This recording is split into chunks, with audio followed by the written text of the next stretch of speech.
if we're going to accept laws, then we need to know who is making them and with what motives. And we need to be able to interrogate them in our own language. And we must know how they came in authority over us and how we can remove them. And the trouble with the EU is that for all its idealism, which I acknowledge, and for all the good intentions of those who run the EU institutions, there is no demos. Or at least we in the UK, I don't think, have ever really felt part of such a demos, however others in the EU may feel. The British have plenty of common sympathies with the people of France. Of course we do. But it is hard to deny that we also share common sympathies with plenty of non-EU people, Americans, Swiss, Canadians, Pakistanis, Thais. And that is one of the reasons why we in the UK have had such difficulty in adapting to the whole concept of EU integration. To understand why EU regulation is not always suited to the economic needs of the UK, it's vital to understand that EU law is a special type of law, unlike anything else on earth. It's not just about business convenience, it's expressly teleological. It's there to achieve a political goal. The aim is to create an overarching European state as the basis for a new sense of European political identity. British politicians, Labour and Tory, have always found that ambition very difficult. It's hard to make it cohere with our particular traditions of independent parliamentary and legal systems that go back centuries. And in spite of many sheep-like coughs of protest from the UK, the process of integration has deepened and the corpus of EU law has grown ever vaster and more intricate, and ever more powers and competencies have been handed to EU institutions, culminating in the Treaty of Lisbon. We would be mad to go through this process of extrication from the EU and not to take advantage of the economic freedoms it will bring. We will stop paying ever more colossal sums to the EU every year, and as the Prime Minister herself has said, that will leave us with more to spend on our domestic priorities, including, yes, the NHS. We will be able to take back control of our borders, not because I'm hostile to immigrants or immigration, far from it.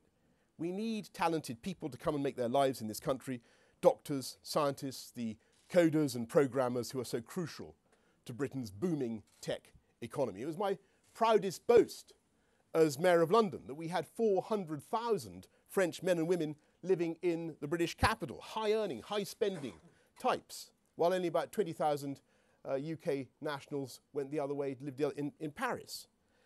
And we've got to stay that way. We must remain a magnet for ambition and drive. But we also need to ask ourselves some hard questions about the impact of 20 years of uncontrolled immigration by low-skilled, low-wage workers and what many see as the consequent suppression of wages and failure to invest properly in the skills of indigenous young people. We don't want to haul up the drawbridge, and certainly not to minimise the wonderful contribution they've made, and certainly we don't want to deter the international students who make such a vital contribution to our higher education economy, 155,000 Chinese students alone.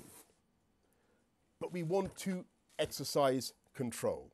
And if we're going to move from a low-wage, low-productivity economy to a high-wage, high-productivity economy, as we must, then Brexit gives us back at least one of the levers that we need.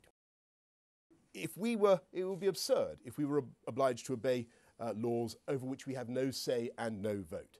As the Prime Minister said at Lancaster House, remaining within the single market would, to all intents and purposes, mean not leaving the EU at all.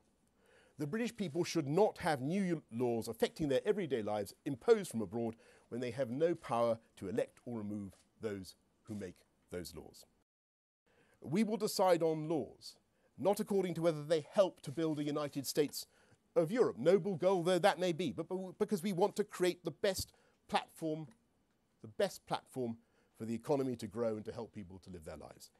And the crucial thing is that when we're running ourselves and when all these freedoms are open before us, we'll no longer be able to blame Brussels for our woes. Because our problems will be our responsibility and no one else's. Indeed, no one should think that Brexit is some economic panacea any more than it is right to treat it as an economic pandemic. On the contrary, the success of Brexit will depend on what we make of it. It's only by taking back control of our laws that UK firms and entrepreneurs will have the freedom to innovate without the risk of having to comply with some directive devised by Brussels at the urgings of some lobby group with the specific aim of holding back a UK competitor.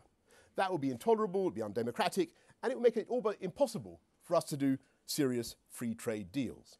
It's only by taking back control of our regulatory framework and our tariff schedules that we can do these deals and exploit the changes in the world economy. It's a